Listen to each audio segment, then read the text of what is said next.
Hello guys, আসসালামু আলাইকুম। আজকে যেটা রান্না করব আশা করি এটা আপনাদের ভালো লাগবে। তো রেসিপিটা আপনারা দেখতে থাকুন। তো আমি এখন তেল দিয়ে দিলাম, রসুনও দিয়ে দিলাম, কাঁচামরিচ দিয়ে দিলাম,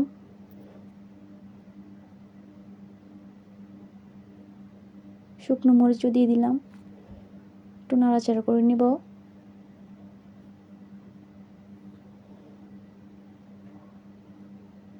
পেঁয়াজ দিয়ে দিলাম,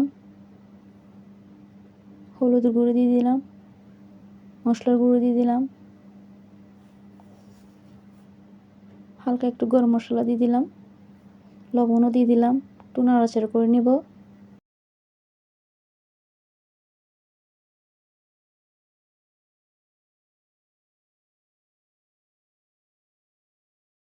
হালকা একটু পানি দিয়ে দিব।